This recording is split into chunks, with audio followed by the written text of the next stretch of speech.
Welcome, everybody, to Tad Talk. It is season 2, episode 10, I think, something like that, of Tad Talk. We are in day 380-12 of quarantine, right? And we're hopefully not just getting started. Hopefully we're getting to the end of it, or at least somewhere in the middle. But anyway, we are here today with 2 incredible singers, incredible performers, and we're going to go through their lives. As you know, you've seen Tad Talk, and today's going to be absolutely incredible. First off, down here, we have the amazing Jini Scoville. Jini, how are you doing? Doing all right. How about yourself? I am doing fantastic. Thank you for being a part of Tad Talk today. You excited? Of course. Awesome.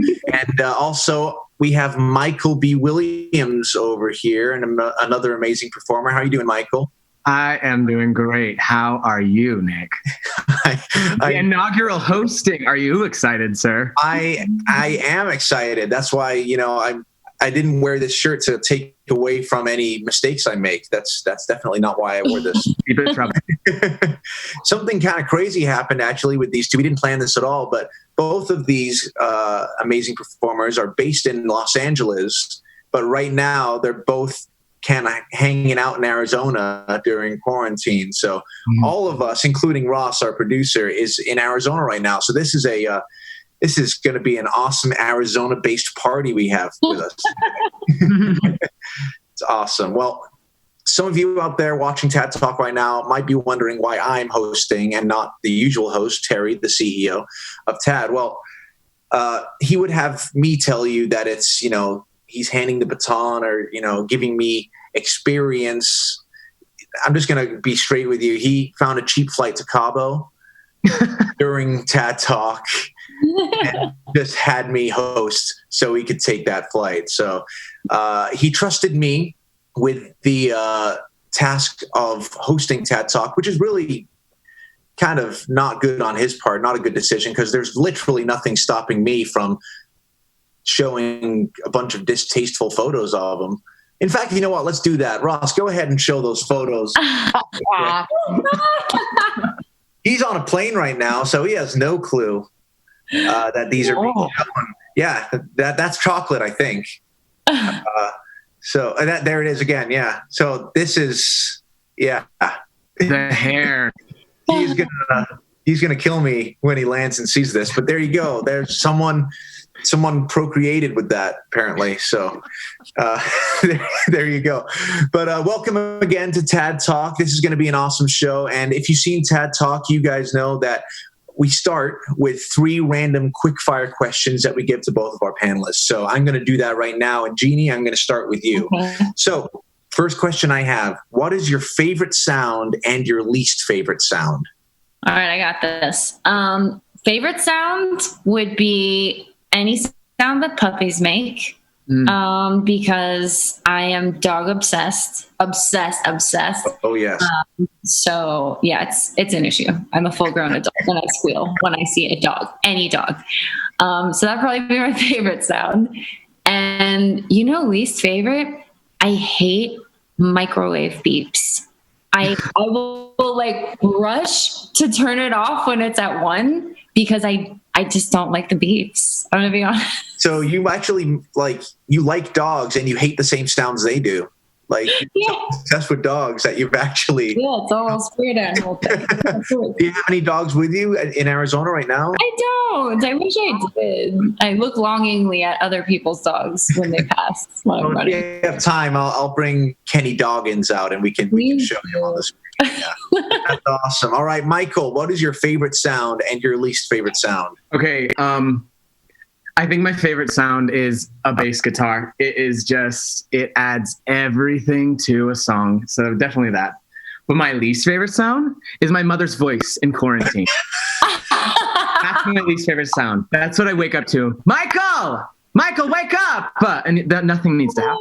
I mean, here we are. Is she in the same house as you are right now? Yep, but she's not home.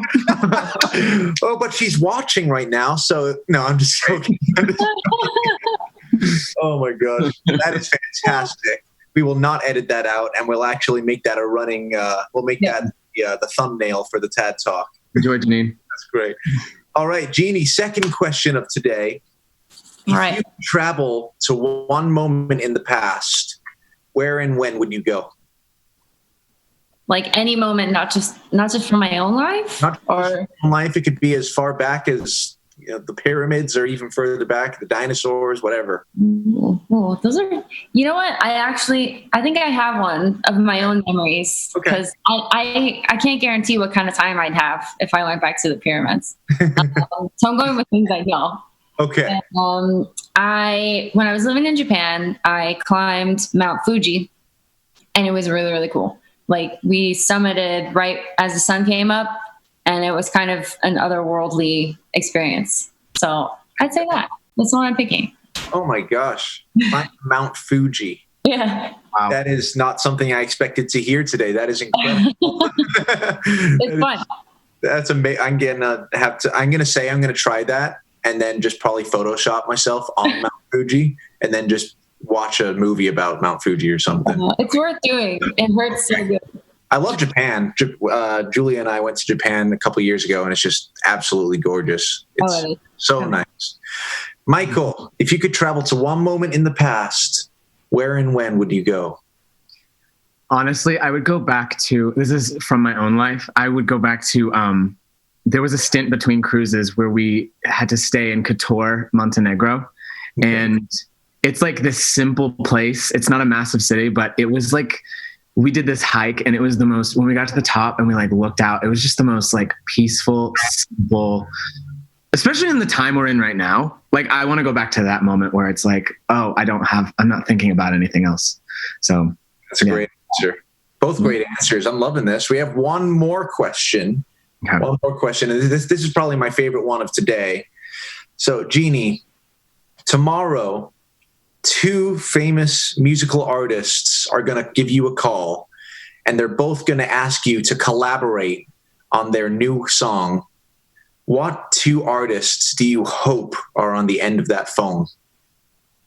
Okay. For me, that's pretty easy. I'm a little old school, but I'm going to say Bonnie Raitt, because I've been obsessed with Bonnie Raitt. Nice. Okay. And Stevie Wonder. Duh. Oh, yes.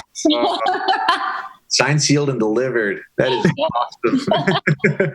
Great answers. That's awesome. I love that. Michael, same question. Okay.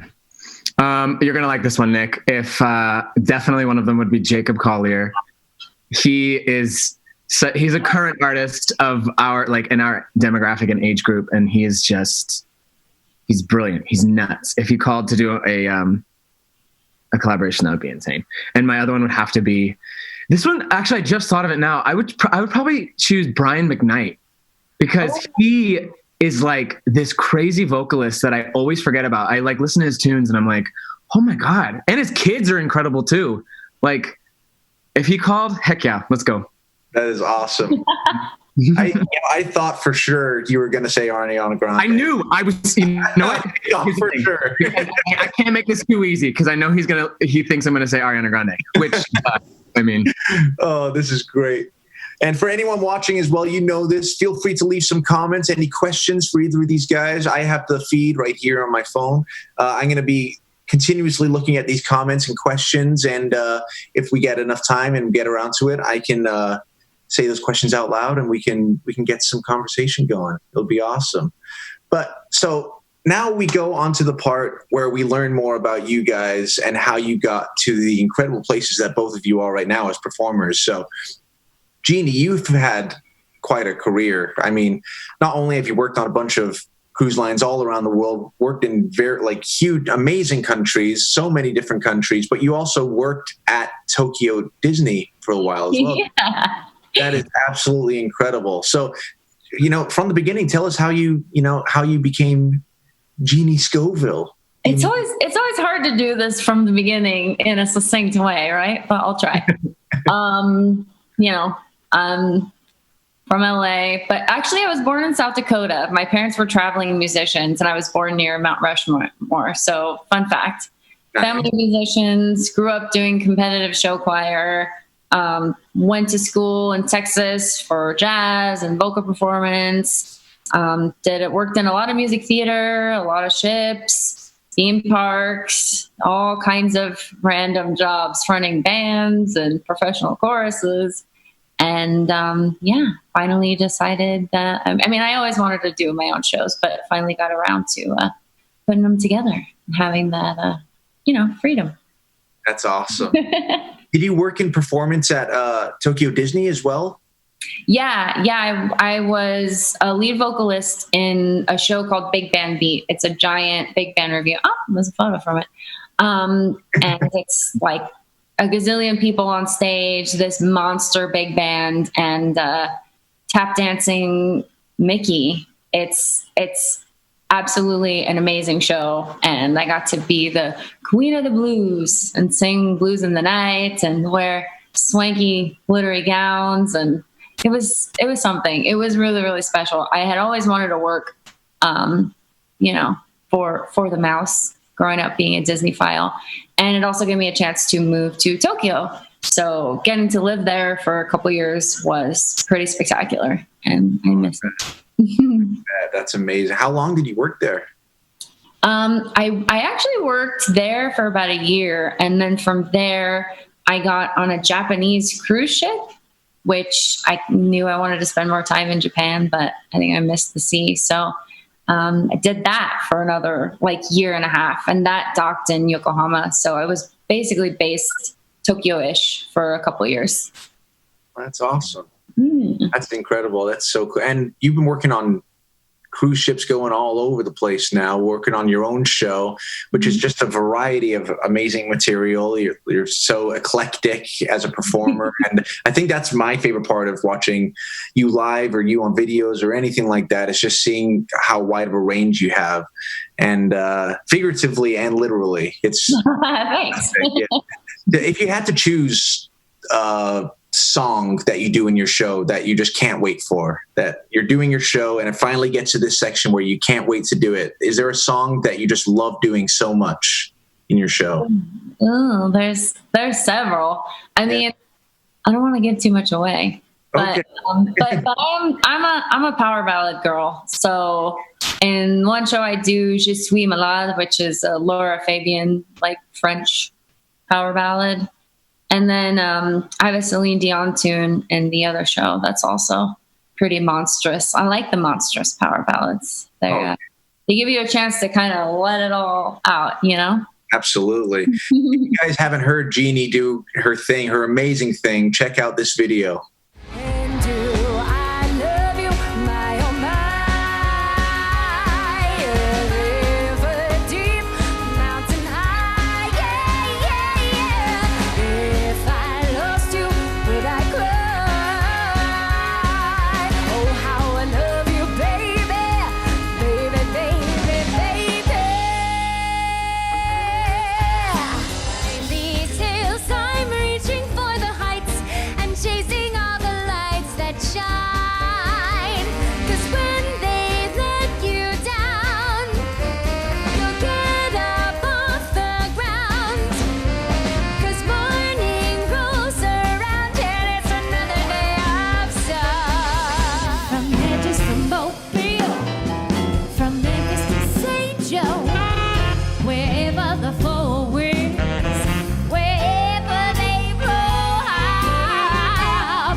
Some big talk, but when the big talk is done. I was just kind of at the piano with my dad, or he would bring me into his studio and I'd put the headphones on and he would record me and then play me back for me to sing around with. Sometimes you have to start small, climbing the tiniest wall.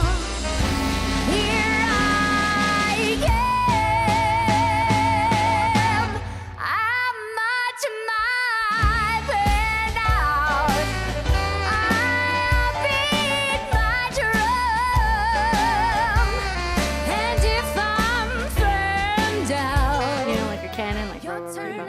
So, that and Alvin and the Chipmunks were kind of what raised me. The Little Mermaid, of course, but musical family, big family on Earth. Please don't take him just because you can. Balada, completo balada, Comme quand ma mère sortait le soir et qu'elle me laisse seule avec mon désespoir, je suis. If I lost you, would I cry? Oh, how I love you, baby, baby, baby, baby.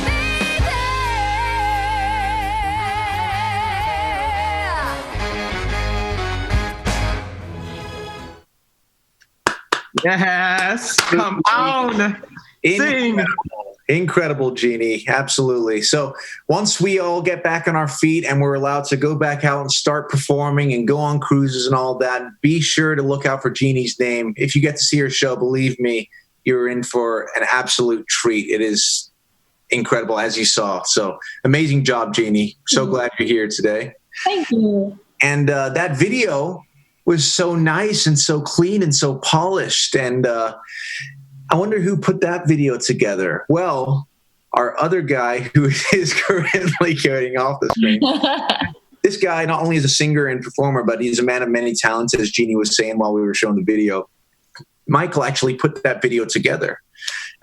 He works with Tad a lot, putting videos like that together for a bunch of performers, and he makes his own music videos, and he's just, a jack of all trades, I would say. And I've been friends with Michael now for a few years, and he's going to be a groomsman in my wedding next year, which is great. And he's just honestly, like, I've been in the arts for quite a few years, and there's not many times that I am blown away completely by a performer. And Michael is the same. I wasn't really. But no, no. As soon as I heard Michael's voice for the first time, because he joined D63, December 63, and I was just blown away. And before we get into his career, I want to show this clip of Michael doing his thing in Tad. Let's hit it.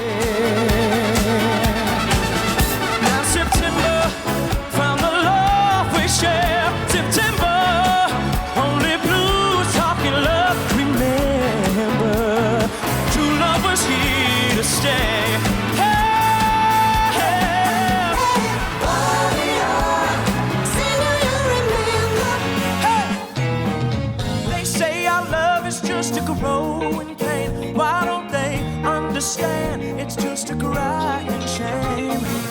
Fun fact about Michael over there, the only reason we let him sing this song is because out of the four of us, he reminds us the most of Olivia Newton-John. You serious?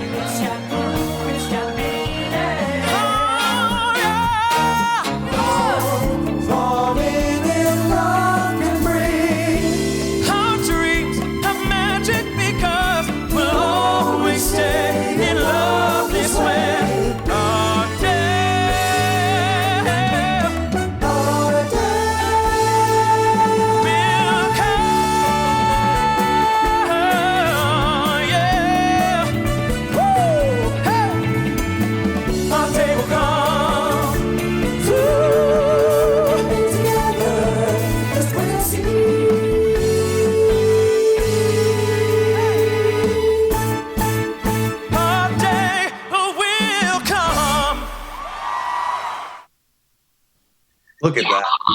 Screaming. Incredible. Always screaming. Good work. So cool. So cool. Well, Michael, you have a very awesome backdrop there. It's so professional and so music video-y. Is that just a wall or is that? Yeah, it's just a wall. No, just kidding. Like, because I do all this video, I have this, I'm in my parents' bedroom right now. And I have all this, like, these lights, and then I just have this white backdrop. But like, look, oh wow, it's so seamless. Look at that. Just another day drinking my coffee. Coffee. Oh, cheers. Also, that was very nice what you said earlier. Here's $20. You said it well. You're welcome. Absolutely. So, Michael, I asked Jini this earlier as well, but I know how good of a performer you are, but I actually know very little about how you started and like how you got to where you are now. So tell us it from the beginning. How did you get to where you are?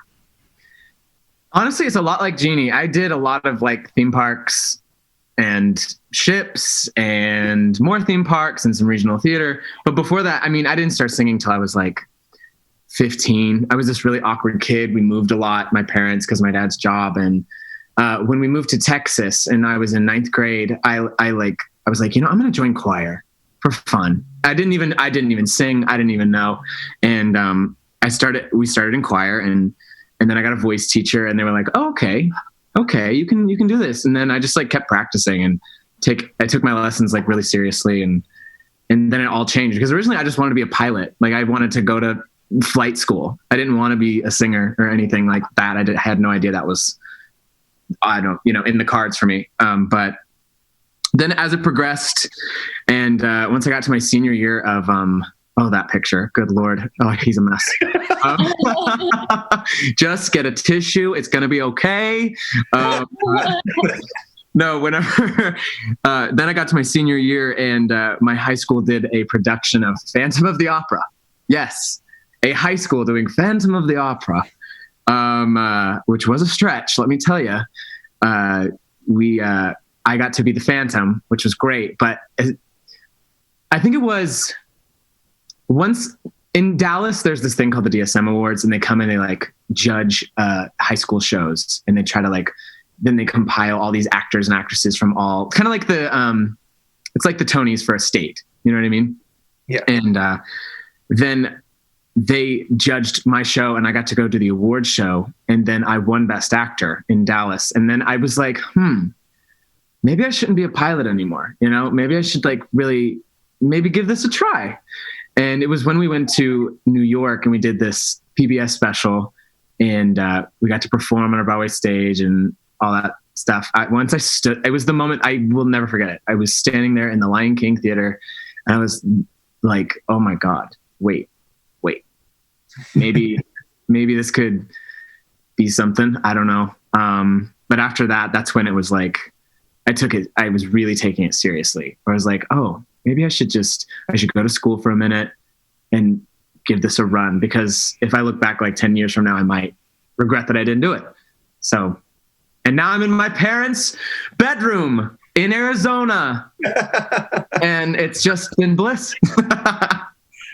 Well, Michael, you also write your own original music as well, don't you? Oh, yes, I do.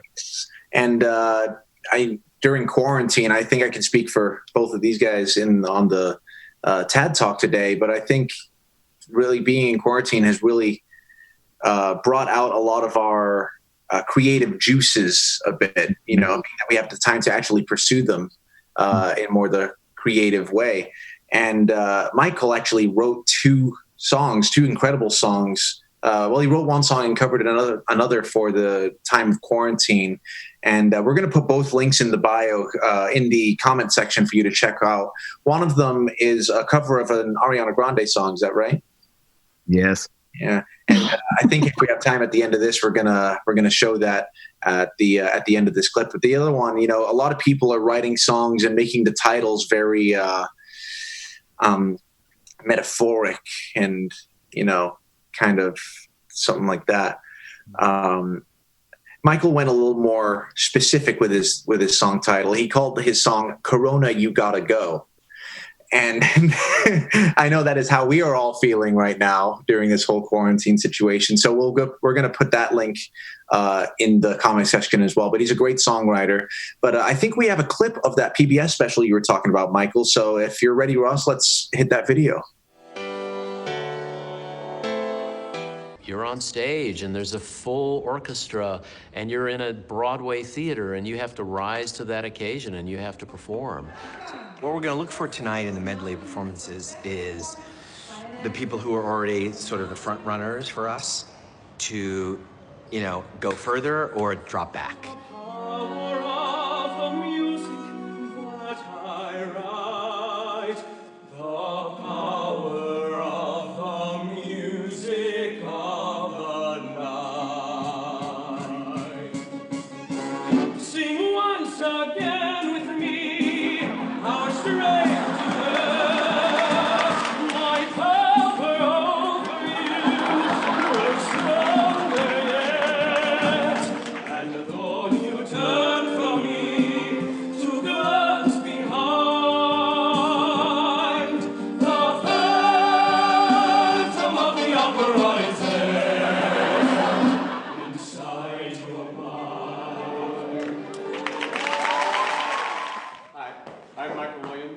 Now to singing Go the Distance from Hercules.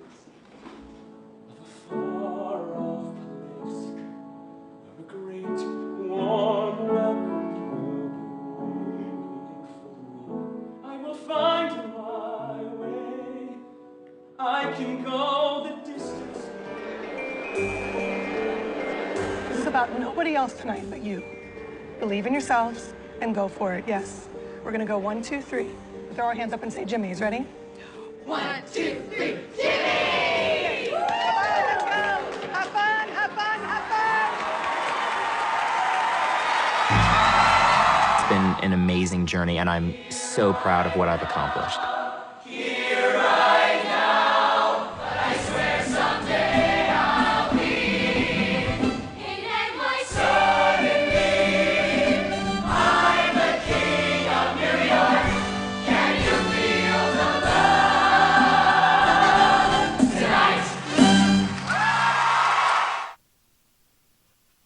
Cool stuff. Blast from the past. Wow. How long ago was that, Michael? Let me count how many hairs. That was right. I just graduated high school, and literally, I think a week later, we got on a plane and we went to New York and started rehearsing for that award show. The way it worked, it was a 3-part special where kind of like a reality show type of thing. We went to NYU at Tisch, and we had these incredible mentors. I should have put a picture of me and Leslie Odom Jr. He was my mentor. And we all competed against each other there was a best actor and best actress from all 50 states. So there was just a sea of these, like, the most talented kids I've ever seen. They were incredible. And still to this day, I'm like, they're better than most what you see on Broadway. It's incredible. But yeah, we competed and tried to win the whole thing. And I didn't win, but the person who won deserved it because they were insanely talented. But it was one of the most incredible experiences of my life. Wow. Well, just to be there, I mean, must have been a thrill in itself. That's incredible. Well, amazing, Michael. Again, December 63 or his own stuff as well. Hopefully you'll be touring with your own original stuff here in the next few years. I mean, that's the dream. Yeah. If your stuff isn't as commercial as it gets, I don't know what is. It's great. But so right now we're going into a section of the show that I love called Where in the World is Terry? Where in the world is Terry? Where in the world is Terry?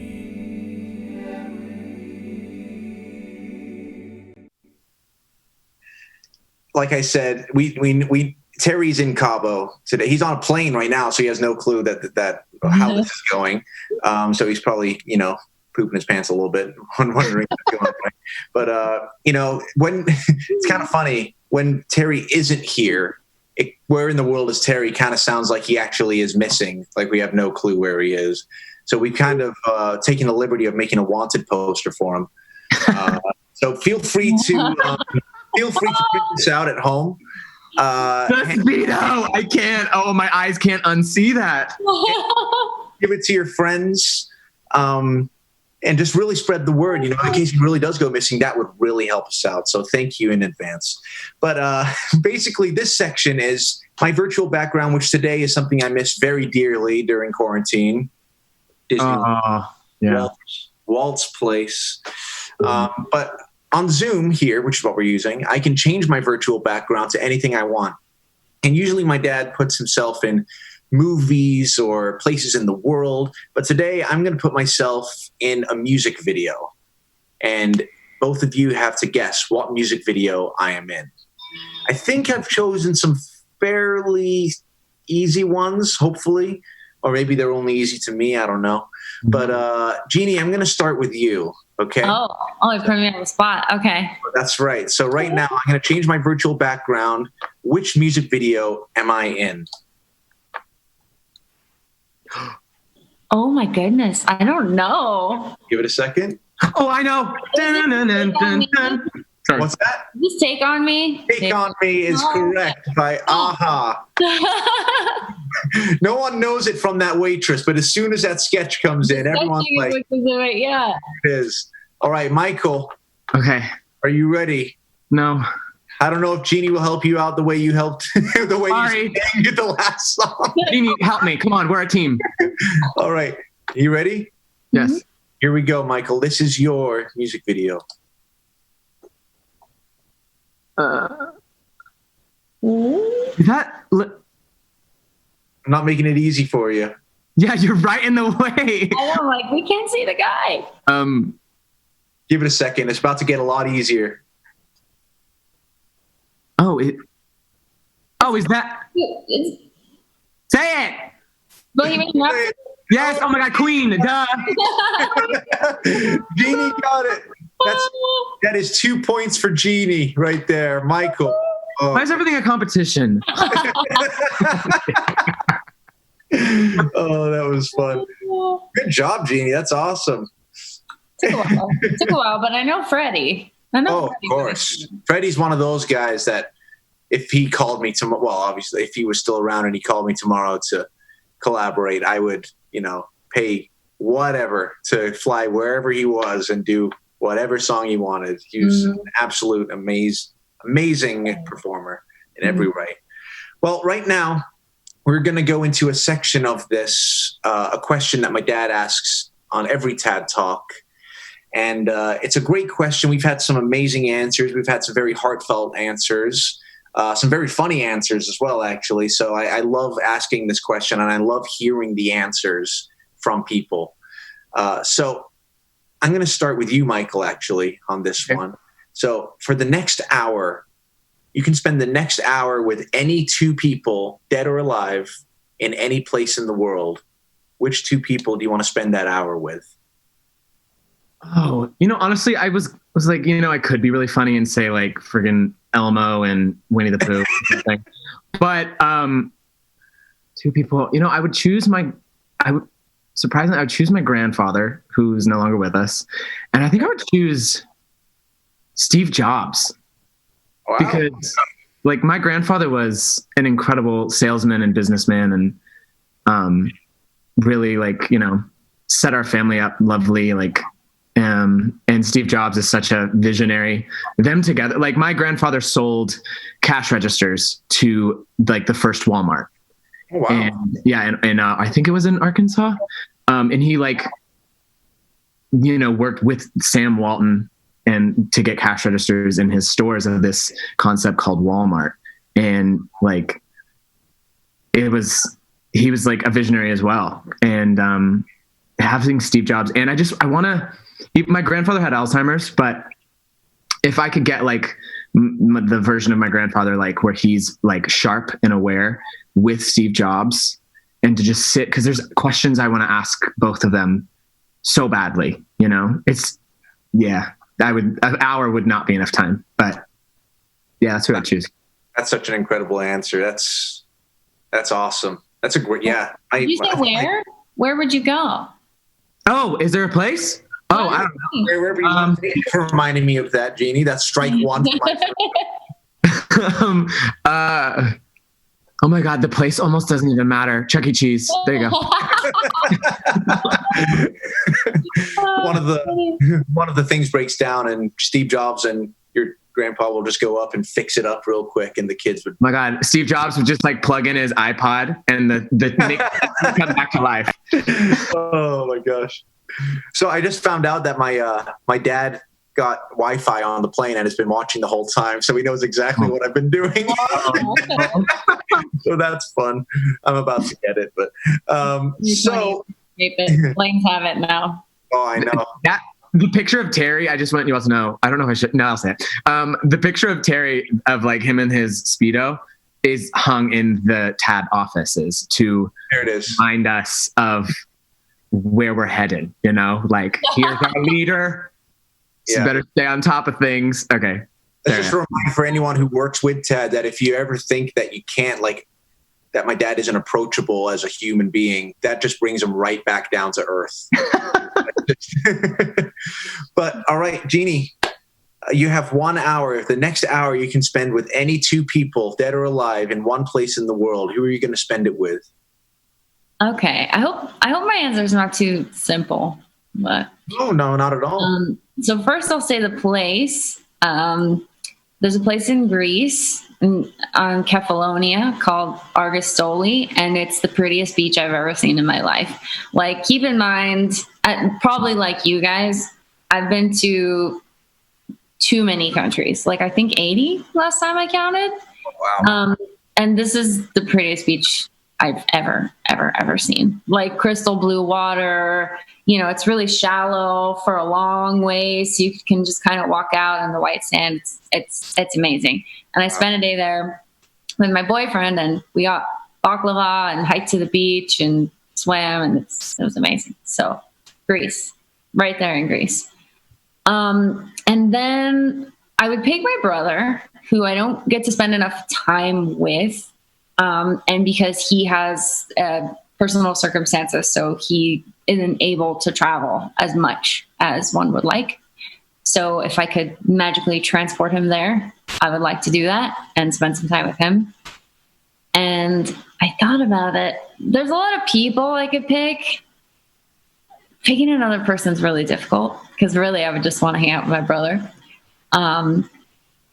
But something that you wouldn't hang out with then, that you just. I mean, can I say my dog that passed? Like, I know that sounds really like morbid, but our family dog passed away like 6 months ago, and I wish I did things like take him to the beach more. Like, we were good to him, but I, when that happens to you, it's a big hurt. And yeah, I would let him run around on the beach. I think he would like it. So that's my thought. That's a great answer. That's the worst feeling in the world, and I'm barely fresh, so I'm sorry. I'm sorry for your loss. That's not easy. Yeah, it's a weird club to join, but then you join it and you realize, like so many other things, there's a lot of other people who've gone through the same thing. So you get the camaraderie and absolutely. What do you do? Absolutely, but it's worth the time you have with them. Absolutely. Exactly. Yeah. Well, we have some comments on this feed here, and I'm just going to read some of them out. So my dad says he still has that Speedo. Good. We have some people. You're going to put it back on, Terry. And there's a bunch of people from way earlier in the feed, from when we were showing your video, Jini, that are just saying incredible, amazing, what a voice. And just a bunch of people, just absolutely huge new fans of Jini Scoville on our feed now. Awesome. I'm into it. Thanks. That's cool. You know what? I'm going to ask this, just because this wasn't going to be a question, and I know I didn't prep you guys, so I apologize. But if you could choose two musical influences, it might be the same people you chose of who are going to call you for a collaboration, but like for the shows that you put together of your own music and your own shows, and even writing your own music, Michael, who are the two artists or three that you really look up to the most, that you have like your whole life? I'm always so intrigued to ask this question, because every answer is so different. It really gives an insight of the musicianship of somebody. This just popped in my head really randomly. I think for songwriting, I would have to choose Bonnie Raitt. Yeah. She's an incredible songwriter. Anytime I listen to her songs, I'm like, wow. Another music, maybe for like, Luther Vandross. Like vocals for days, or like Babyface. Those are my favorites when it comes to like vocals or arrangements. I don't know. I think I'll leave it at that. Yeah. That? Mm-hmm. I would say, obviously Stevie. I even put some Stevie in one of my shows, so that's just you can't go wrong with Stevie. Anyone who wants to become a singer should listen to copious amounts of Stevie Wonder. Oh yeah. That's my story. I'm sticking to it. Also, the big influence for me is actually Ava Cassidy. Because she has, if you listen to her stuff, she's got a lot of, finesse and sensitivity on like kind of beautiful, soft ballads. She can do the folksy thing really well. But if you hear her sing Blues in the Night, she wails like a belty magical trumpet. So she kind of has both sides of the coin. And I like to try to learn from people who are chameleonic so that you can snap into that music theater style or into R&B or into folk or big Broadway belt and kind of, that's a trait I like to mimic. So I think she's really good at that. Definitely. Eva Cassidy is another one that we lost too soon. So good. Her version of Woodstock just gets me every time. It's beautiful, beautiful, beautiful. We have a question here from Drew Balo, who is part of the amazing, integral part of the TAD team. And it's a great question, actually. What's your favorite concert you've ever attended and where was it? And whoever has the answer first, I'll start with you. I'll say favorite's hard. It's so hard to say favorite, but a notable one, I went to see Etta James. My friend took me for my birthday years ago, obviously. And it was at the House of Blues in Anaheim. And she was, using a walker for half the show. And she just made a big impression on me because she was so unabashedly her, the story she told and the way she carried herself and just kind of her vulnerability and sharing what she thought, how she felt, was cool. I don't know if that has more to do with the point in her career she was at or her age or if that was just her, but I'm inclined to think that was just her because when you listen to her music, she does have this kind of ballsy, really raw quality. So yeah, it's a good concert. That's incredible. There's some concerts that you just can't help but envy the person who got to see it. Oh, I felt so blessed the whole time. And I was within, I could reach out and touch the stage. It was one of those standing room only House of Blues ones, Wow. So yeah, my friend took me for my birthday. I was very, very grateful. Oh, that's incredible. That is so cool. How about you, Michael? Do you have one? Okay. I mean, obviously I could say Ariana Grande because I saw her 3 times last year, but just guys, stop. I have this guilty pleasure. Can you just let me have it? I knew you couldn't go an hour without mentioning her name. $20. We've been on here for 45 minutes and I've said it, 12 times? It's a problem. And it's embarrassing. It honestly is. It's embarrassing. That's why I hate to talk about it, but it's just real talk. She's got chops. I mean, chops, man. Chops. Days and days. Yes.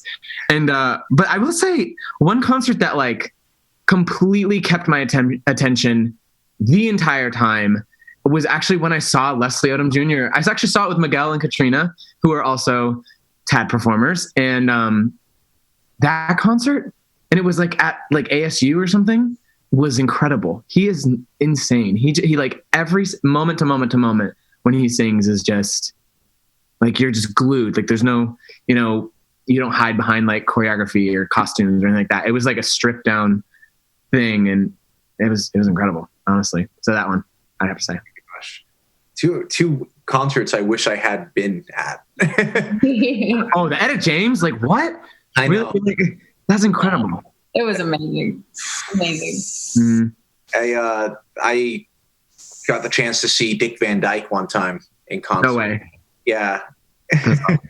And that was probably one of the best days of my life. Did he do Chim Chimney, Chim Chimney, Chim Chim Cherry? Of course, he did all the ones that people know. He did a bunch of Chitty Chitty Bang Bang, bunch of Mary Poppins. He's in his 90s. He was still doing the dance moves across the stage. Wow. The Dick Van Dyke Show. No lie, I actually really like watching the Dick Van Dyke Show. Oh, it was so good. I didn't watch cartoons as a kid. I watched TV Land, Bewitched, I Dream of Jeannie, Dick Van Dyke, Leave It to Beaver, all of it. Yeah, Dick Van Dyke's, that's where it's at. Good show. Absolutely. Well, this has been an amazing show, an awesome show. You guys are so talented in your own right, but so interesting as people, and I love it. I love having people like you guys on TAD Talk just because it heightens things up, and it just, it's just so nice having, amazing people on like this. So thank you guys both for being on today. I hope you've had a good time.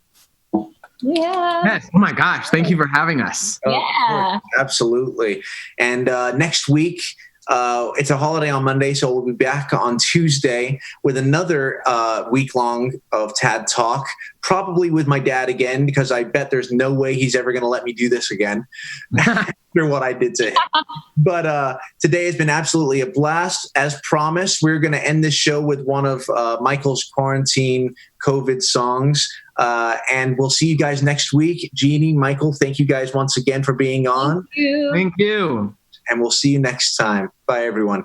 In slow motion, can't seem to get where we're going, but the hard times are golden, 'cause they all lead to better days.